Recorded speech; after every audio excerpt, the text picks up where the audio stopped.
All right, Mac Pro pricing, posted by William CLL on the forum. Basically, the top config is $52,000, but I feel like this headline is really silly. Honestly, because the top configuration of it, you're not, it's not like you have your arm twisted that you have to buy 1.5 terabytes of RAM. That's in the top config. Yeah, okay. Like it's not the default configuration. Look, Mac community and PC people who like ribbing the Mac community, guys, you can't keep sending mixed messages. Out of one half of your mouth, you're like, Apple, your computers don't go high-end enough. You're not taking professionals seriously. And then when Apple releases a computer that is capable of specs that are approaching the top of what can be built with hardware that exists today, while, looking subjectively pretty sexy and apparently being quiet, I don't know, we don't have one yet, you don't get to complain about it. You can't have it both ways. Like, were you actually already a customer for a 28-core Intel Xeon W? Yeah, exactly. Now, there are things we can complain about. 25 grand for the 1.5 terabytes of RAM. It's not too bad, but it's also not great. We just did a video that hasn't gone up yet, playing around with a system with 2 terabytes of RAM, and that RAM cost about 25 grand. So you're overpaying. You're paying the Apple tax. You're gonna be overpaying for. Yeah, and if you were smart, you would just buy a base spec one in terms of the RAM. And are you playing around with the builder? Do you want me to throw it over on your screen? Yeah, sure. So you could just buy a base spec one and then put in your own RAM later, flip that other RAM on eBay or whatever, or hold on to it in case you need to get support for your Mac or whatever the case may be.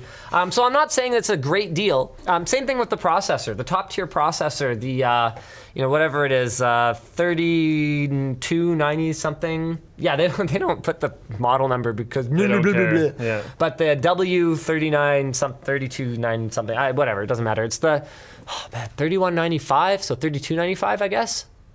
Who cares? The 28 core processor is not well priced. You can get that thing for like $4 grand elsewhere, and they want more than that for the upgrade, and you don't even get the one that it ships with then. I don't know what the tech for the SSD is, but those prices are nuts too. Those prices. I don't know what it's based on though. Yeah, so Apple's SSDs are very fast. Okay. So you gotta be like, I've seen people just like finding some bargain basement DRAM-less SSD and being like, Apple's overpriced. No. The SSD is really fast. It's a fast NVMe SSD. It is not apples to apples against some crappy SATA they don't SSD. Detail in here. No, you have to just test it for yourself, unfortunately. So, yeah, I don't know. Like, it doesn't even say if it's NVMe or not. It is. I'm expecting it to... I completely believe you, and it would make sense that it would be, considering they even did that in their damn phones a while back. But, like, it doesn't say. I'm expecting the SSDs to be really fast. It's just, it's one of those things where you might not agree with the choices Apple's made. Like, we talked about this in our review of the iMac Pro. You might not agree with the fact that Apple put a Xeon in it. That might feel unnecessary to you because a Core i9 is functionally identical, other than not supporting ECC memory, for $500 less. Not to mention that the unbuffered memory that you can then use with it is also cheaper. You might not agree with them, going and having AMD engineer some custom stupid version of their card that has, a different special power connector instead of just plugging a damn cable into it. But whether or not you agree with their choices or not, that doesn't mean that for the thing that Apple is providing, their price is necessarily unreasonable. Now, I do think the Mac Pro pricing is kind of dumb, but I think people are attacking the wrong spectrum of the Mac Pro pricing. They're attacking the top tier price, which is something nobody should be buying anyway, when really what they should be attacking is the base spec price, where you're investing most of your money, as far as I can tell, into like days of CNC time on this chassis for like an 8-core processor and like, what does that have by default? 32 gigs of RAM. Like a Radeon Pro 580X, which, don't kid yourself, is just a 580X with some driver switches flipped. 256 gigs of storage. Literally a last generation graphics card. Like, come on. That's Hey. what people should be mocking. You get a magic mouse too. Oh boy, I can flip my mouse over to charge it. So I noticed this while you were talking. Yeah. It's not cut off. At the very top, just a little gray banner thing, get 6% daily cash back when you buy from Apple and pay with Apple Card until December 31st. Pretty sick. Broadcasted on the Mac Pro webpage where sick. you will very possibly be buying a multi-$10,000 Yep. computer. And then you go learn more, and it's like, yeah, you get it in a bunch of places and stuff, whatever. But I bet you they're getting a ton of card signups just due to how expensive their computer is, Yep. Wouldn't which surprise is me. kind of amazing. Yep. In fact, it wouldn't surprise me if they're getting like corporate card signups too, because that's what I would be after if I was them, getting those corporate cards switched Yeah. over to Apple cards, so that all them corporate I mean, if- expenditures, like if- our credit card, because we put everything on it. Why not? We get benefits from ours as well. Yeah. Not 6% cash back. That's pretty sick. We Well, also it's don't buy that much temporary. stuff from Apple.com. Yeah, it's I think you get 3% from elsewhere, but only Yeah. till December 31st or something. But yeah, whatever. I find that amazing because corporate. I mean, if you're buying 30 of these Yeah, I in know, their right? like $15,000 version or something Oh, like that. that's like- painful. Yeah. That's painful. We're Like, let's buying go- one, let's and go I'm already like 16 trying to figure core. out how to do the review within 15 days so we can return it. Let's go 16 core. Not even joking. 96 gigs of Like I don't want RAM. to keep that thing. What do I need an expensive computer for? I told Anthony Highest we end should single figure out a way to GPU. strap the Pro XDR display to the side and make it a backpack. Why? Terabyte Because SSD. why not?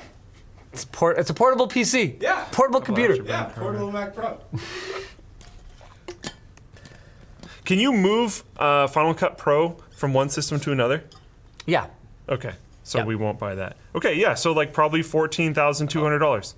So Is that your in- sensible configuration? I threw in a 16 core processor. Sure. Yeah, that seems reasonable. I threw in 96 gigs of RAM. Yeah, sure. I threw in the highest end single GPU. You just want a single GPU. We went with the highest end, a single card dual GPU. We went with that one. Okay, yeah.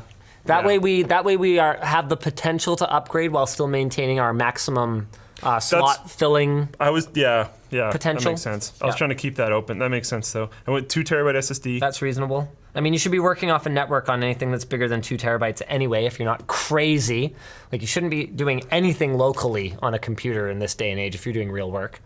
I did throw in the Afterburner card. We did too. I want Yeah. to see what it does. Yeah. And then just I want to see if we can run it didn't in a do anything with the Hackintosh. the Afterburner card. It's just PCIe. It doesn't have their extra pins on the end. Interesting. Yeah, so I really want to see if that'll work. I also want to see, because as far as I know, they're not selling it separately. So I also want to see if we can throw the Afterburner in just like a Razer Core and then hook it up via Thunderbolt to like a Mac Pro.